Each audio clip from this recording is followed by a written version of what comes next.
Hello everyone, I welcome you all to my YouTube channel. Today we will study about Charles Dickens. He was major Victorianist novelist. His full name was Charles John Huffam Dickens. Popularly he was known as Charles Dickens and he belongs to very poor family. Beside novelist, he was journalist, editor, illustrator and a social commentator. जैसे कि Charles Dickens एक poor family से belong करते थे तो उन्होंने अपने life में बहुत ज़्यादा सफरिंग्स एंड हार्डशिप को देखा था। तो यही जो सफरिंग्स और हार्डशिप थी इन्होंने अपने बाद में नॉवेल्स में डिपिक्ट की थी। और उन्होंने अपने चाइल्डहुड में स्कूल को छोड़ दिया था और वो अपने एक फैक्ट्री में वर्क करने लग गए थे। और उनका जो बर्थ हुआ था वो 7 फेब 1812 में लैंडपोर्ट पोर्ट्समाउथ इंग्लैंड में हुआ था। और डेथ हुई थी उनके 9 जून 1870 को गैटसेल प्लेस यूके में। और उनको बरी किया गया था एट वेस्टमिंस्टर एबे on June 14 when he was 58 years old.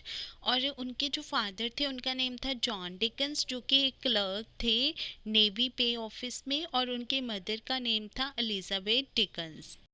और उन्होंने अपनी एजुकेशन पहले तो डैम स्कूल से और फिर बाद में विलियम गिल्स के द्वारा जो स्कूल चलाया जाता है वहाँ से ली थी।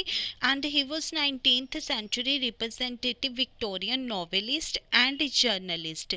और उनकी जो वाइफ थी उसका नेम था कैथरीन थॉम्स हॉगर। और उन्होंने कुछ शॉर्ट स्टोरीज भी लिखी थी like the single man, a message from the sea, the long voyage, to be read at dusk etcetera. और उनको एक ऑडी अवार्ड मिला था for his literary fiction and classics. जैसे कि चार्ल्स डिकन्स ने अपने वर्क्स में बहुत ही फेमस फिक्शनल करेक्टर्स क्रिएट किए थे। तो he was regarded by many great novelist of Victorian era. तो विक्टोरियन इरा के जो ग्रेट नॉवेलिस्ट थे उन्होंने बहुत अप्रिशिएट किया चार्ल्स डिकन्स को। और जो 20th सेंचुरी के क्रिटिक्स और स्कॉलर्स थे उन्होंने चार्ल्स डिकन्स को लिटरेरी जीनियस बोला। और चार्ल्स डिकन्स ने 15 नॉवेल्स लिखे थे जिनमें से कि 14 कंप्लीट थे और 1 इनकम्प्लीट था। तो उनके जो 15 नॉवेल्स थे वो थी the pick pick paper, Oliver Twist, Nicholas Nickleby, the old curiosity shop, Barnaby, ये उनका फर्स्ट हिस्टोरिकल नॉवल था, Martin Chuzzlewit, Dombey and Sons, David Copperfield, Hard Times, Little Dorrit, Bleak House, A Tale of Two Cities, Great Expectation, Our Mutual Friends, ये उनका last completed novel था। The mystery of Edwin druid, ये उनका incomplete novel था। और उन्होंने 5 novellas भी लिखे। Novellas means short novels. First a Christmas carol, the chimes, the cricket in the heart, the battle of life, The Haunted Man and the Ghost.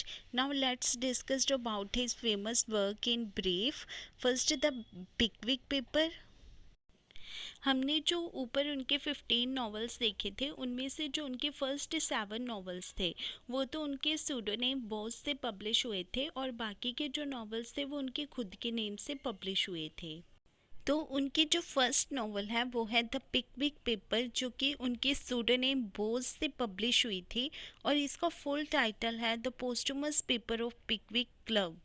और ये novel उनकी पब्लिश हुई थी आफ्टर द स्केचेस बाय बोज। तो ये जो sketches bye बोज था ये उनकी एक शॉर्ट स्टोरी थी। ये इस नॉवल से पहले इन्होंने पब्लिश की थी और ये इनकी जो शॉर्ट स्टोरी थी ये 1836 में पब्लिश हुई थी। और ये जर्नल्स और पीरियोडिकल्स में इसको पब्लिश किया गया था। तो जो मिस्टर पिकविक है वो हीरो है इस नॉवल में। और इसमें जो सैम वेलर है वो एक बहुत ही इम्पॉर्टेंट करेक्टर है इस नॉवल में जो कि पर्सनल सर्वेंट और कंपेनियन है मिस्टर पिकविक का। और उसके नेम से एक इम्पॉर्टेंट टर्म इन्वेंट हुई है वेलरिज्म। तो ये एक बहुत ही इम्पॉर्टेंट टर्म या प्रोवर्ब है इस नॉवल में। और इसमें एक और इम्पॉर्टेंट करेक्टर है एल्फ्रेड जिंगल। और इसके अलावा इसमें पिकविक क्लब है एक जिसके 4 मेंबर्स हैं mister Pickwick, Tracy Tupman, Augustus and Nathaniel Winkle. जो चार्ल्स डिकन्स थे वो अपनी करेक्टराइजेशन के लिए बहुत ज़्यादा फेमस थे। तो सेकंड नॉवल है उनका ओलिवर ट्विस्ट और द पैरिश बॉयज प्रोग्रेस। ये भी इनके सीडोनेम बॉस से ही पब्लिश हुआ था। तो इसमें जो ओलिवर ट्विस्ट है वो एक ऑर्फन चाइल्ड है, और इंग्लिश लिटरेचर में ओलिवर ट्विस्ट जो था ये फर्स्ट चाइल्ड हीरो था, and he was first protagonist in English novel, first child protagonist in English novel. इससे पहले इंग्लिश लिटरेचर में कोई भी चाइल्ड हीरो नहीं हुआ। और जो ओलिवर ट्विस्ट था वो एक ऑर्फन चाइल्ड था, जो कि एक वर्क प्लेस में जिसका जन्म हुआ था। तो इस नॉवल में एक ऑर्फन चाइल्ड की स्टोरी के बारे में बताया है, उसकी चाइल्डहुड से लेके अडल्टहुड तक, कि कैसे वो एक वर्क प्लेस में उसका जन्म होता है और फिर वो लंदन में कैसे जाता है, वहाँ पे कैसे वो थीफ से मिलता है जो उसे अपनी गैंग में शामिल कर लेते हैं, और फिर बाद में एक ब्राउनलो जो उसकी हेल्प करता है। ये सारा कुछ इसमें बताया है। और इस नॉवल की जो थीम है वो है suffering of orphans on work place, and it criticises the harsh new poor law. और इसमें जो ओलिवर ट्विस्ट है वो एक ऑर्फन चाइल्ड है, जिसका जो बर्थ है वो वर्क प्लेस में होता है। और उसके बाद फिर वो जब लंदन में जाता है तो उसको आर्टफुल डोजर और फैजन मिलते हैं, जो कि थीफ होते हैं, और उसे अपनी गैंग में शामिल कर लेते हैं और उसे चोरी करना सिखाते हैं। और फिर बाद में जो मिस्टर ब्राउनलो होता है वो उसकी हेल्प करता है और बाद में उसको अपना सन बना लेता है। और नेक्स्ट नॉवल है निकोल्स निकलबे। ये भी बोस के नेम से ही पब्लिश हुआ था। और इसका जो थीम है to show the abuses of charity schools and brutal school masters. तो इसमें ये दिखाने की कोशिश की गई है कि कैसे चैरिटी स्कूल्स या बोर्डिंग स्कूल्स जो है वो कैसे बच्चों को अब्यूज़ करते हैं, उनका नाजायज़ फ़ायदा उठाते हैं, और स्कूल मास्टर की ब्रूटल स्टेट के बारे में बताया है इसमें। और इसमें एक इम्पॉर्टेंट कैरेक्टर है स्माइक, जो कि क्रूअली एब्यूज्ड चाइल्ड है, एक जो कि सिवियरली डिसेबल चाइल्ड भी है, जिसको परेशान किया जाता है बहुत ज़्यादा एक विलेनियस आई पर्सन के द्वारा, जो कि वैकफोर्ड स्क्वायर है जिसका नेम। और ये जो स्माइक है ये बहुत ही इम्पोर्टेंट कैरेक्टर है और एक क्रूअली अब्यूज्ड चाइल्ड है ये। नेक्स्ट नॉवल है द ओल्ड क्यूरियोसिटी शॉप, और ये भी वोस के नेम से ही पब्लिश हुआ। और इसमें जो नेल ट्रेंट है ये मेन इम्पॉर्टेंट कैरेक्टर है इसमें, जो कि एक beautiful and virtuous young girl है, नॉट क्वाइट 14, जो कि अभी 14 की भी नहीं है। और वो एक ऑर्फन गर्ल है जो कि अपने मेटर्नल ग्रैंडफादर अपने नाना के पास रहती है, और जो कि उसे हर तरह की फैसिलिटी प्रोवाइड करना चाहता है, उसको एक गुड इनहेरिटेंस देना चाहता है, तो जिस करके वो रात को गैम्बलिंग भी करता है। इसमें एक और करेक्टर है डैनियल क्विल्प, जो कि एक इविल हंचबैक ड्वार्फ और मनी लैंडर है, जो ग्रैंडफादर को गैम्बलिंग में हरा देता है और उनका सारा कुछ छीन लेता है, और बाद में जो नेल और ग्रैंडफादर है वो बैगर्स बन जाते हैं। नेक्स्ट नॉवल है उनका वानवे रज अ टेल ऑफ राइट्स ऑफ 80, जो कि अंडर सूडोनेम बॉस से पब्लिश हुआ, और it was largely set during the golden rights of 70-80। तो ये उनका फर्स्ट हिस्टोरिकल नॉवल था, क्योंकि ये गोल्डन राइट्स ऑफ 70-80 के ऊपर लिखा गया था। और उनका जो सेकंड हिस्टोरिकल नॉवल था वो था the tale of two cities. अब नेक्स्ट नॉवल है उनका मार्टिन टूस्लेविट, जो कि बोस के ही सूडोनेम से पब्लिश हुआ था, और ये उनका लास्ट नॉवल था। और इसका जो फुल टाइटल था वो था life and adventure of Martin Chuzzlewit. एक पिकासो नॉवल है ये, और इसका थीम है selfishness portrait into satirical fashion using all the members of Chuzzlewit family. तो चुजलेबिट फैमिली के जितने भी मेंबर्स हैं वो किसी न किसी सेल्फिशनेस को शो करते हैं। तो इसमें जो इम्पोर्टेंट करेक्टर्स हैं या विलन हैं वो है सेठ पैक्सनिफ एंड जॉन्स चुसलेबिट। और इसमें एक बहुत ही इम्पोर्टेंट करेक्टर है सारा गैम्प, जिसको कि मिसिस गैम्प भी बोलते हैं, और वो एक एल्कोहलिक लेडी है और एज अ मिडवाइफ वर्क करती है। और एक्चुअली वो एक अम्ब्रेला, ब्लैक अम्ब्रेला कैरी करती है, जो कि विक्टोरियन इरा में ये एक स्लैंग वर्ड बन गया था गैम्प। तो क्योंकि जो सारा गैम्प थी वो all the time umbrella carry करती थी, तो उस टाइम पे जो अम्ब्रेला था उसको एज अ स्लैंग वर्ड गैम्प बोला जाने लग गया था। नेक्स्ट वर्क है उनका डॉम्बे एंड सन, जो कि उनका फर्स्ट नॉवल था जो उनके खुद के नेम चार्ल्स डिकन से पब्लिश हुआ था, और इसका फुल टाइटल था dealing with firm of Dombey and son. तो इसमें होलसेल रिटेल की बात की गई है। इसमें जो डॉम्बे है वो अपने सन को अपने बिजनेस में इन्वॉल्व करना चाहता है, और इसमें दिखाया गया है कि वो उसकी अपनी डॉटर को उतना लव नहीं करता जितना कि वो अपने सन को करता है। नेक्स्ट नॉवल है उनका डेविड कॉपरफील्ड।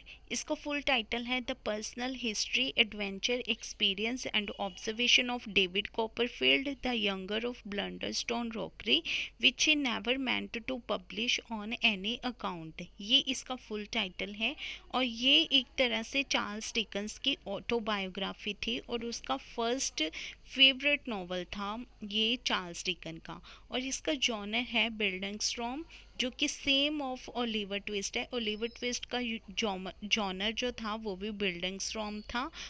और बिल्डिंगस्टॉर्म का मतलब होता है जो प्रोटेगोनिस्ट होता है उसकी साइकोलॉजिकल और मोरल डेवलपमेंट, यूथ से लेके अडल्टहुड तक उसकी जो साइकोलॉजिकल एंड मोरल डेवलपमेंट होती है उसको दिखाया जाता है इसमें। और इसमें जो इम्पोर्टेंट करेक्टर्स हैं वो है डेविड कॉपरफील्ड जो कि नरेटर और प्रोटेगोनिस्ट है, क्लारा पिगोटी जो कि एक faithful servant and long companion है, Betsy Trotwood, eccentric and temperament but kind-hearted. Edward Murdstone, main antagonist of novel. He is stepfather of David. Wilkins McCover, he is based on Dickens' own father. और जो E.M. Poster थे उन्होंने एक phrase use किया था flat character and round character in his aspect of novel. उनका जो novel था आस्पेक्ट ऑफ नॉवल उसमें उन्होंने फ्लैट करेक्टर और राउंड करेक्टर्स के बारे में बताया था। तो चार्ल्स डिकन्स ने भी इस नॉवल में राउंड करेक्टर और फ्लैट करेक्टर को यूज़ किया है। तो जो राउंड करेक्टर होते हैं वो रियलिस्टिक एंड कॉम्प्लेक्स होते हैं, और जो फ्लैट करेक्टर होते हैं वो सिंपल करेक्टर होते हैं। तो इसमें इन्होंने मिसेस मिकावर को as a flat character show किया है और विकी शार्प को राउंड करेक्टर। नेक्स्ट नॉवल है ब्लीक हाउस। इसमें जो एस्थर सिमरसन है वो हीरोइन और नरेटर है, और वो डिकन के नॉवल की ओनली फीमेल नरेटर है। और ये ब्लीक हाउस में स्टाइल किया गया है लॉ डिलेज या जो कोर्ट केसेस होते हैं उनमें जो डिले होता है उसके ऊपर से टायर है ये, और इसमें फिक्शनल कोर्ट केस जॉन्डाइस और जॉन्डाइस के बारे में बताया है। नेक्स्ट नॉवल है उनका हार्ड टाइम जो कि 1844 में पब्लिश हुआ था, और इसमें 3 बुक्स थी सोइंग, रिपिंग एंड गार्नरिंग। और ये टाइटल जो था ये बाइबल से लिया गया था, गलेशियन 6-7 के बीच में इसके बारे में बताया गया है। और ये वर्स है for whatsoever a man soweth that shall reap. और इसका थीम है यूटिलिटेरियनिज्म, और इसमें जो मेन कैरेक्टर है थॉमस ग्रैंडग्रेन वो एक स्कूल का प्रिंसिपल है, और इसके चिल्ड्रन है लुइसा एंड टॉम। और ये जो नॉवल है ये ग्रैंड फैमिली के अराउंड घूमता है, और ये फोकस है फिक्शनल लॉन कॉकटाउन के ऊपर। और F.R. लेविस ने इस बुक को बहुत एडमायर किया था। He include the novel in his great traditional of English novel. तो जो F.R. लेविस थे उन्होंने चार्ल्स डिकन्स को नहीं पर उसकी इस बुक हार्ड टाइम को बहुत ज़्यादा एडमायर किया था।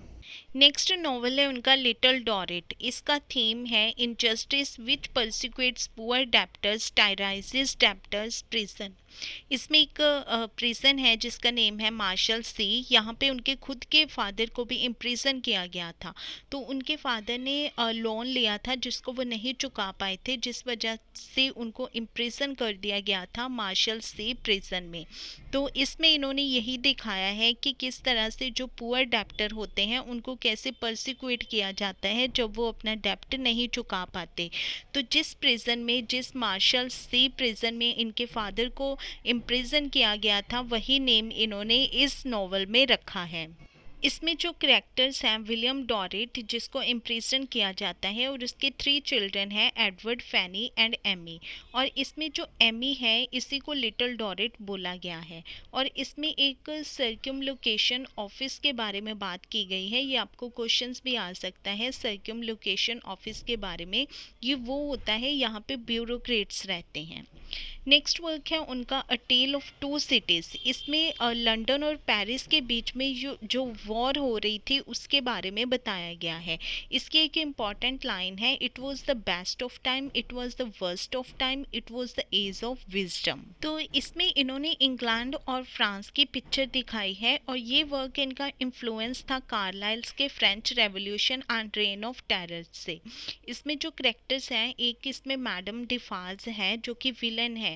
पर वो विलन क्यों बनी, क्योंकि उसका एक अनहैप्पी चाइल्डहुड था। उसकी जो सिस्टर थी उसका रेप हो जाता है, जिसकी कि ग्रीफ में उसके फादर की भी डेथ हो जाती है। और जब उसके ब्रदर बदला लेने जाते हैं तो उनको भी मार दिया जाता है।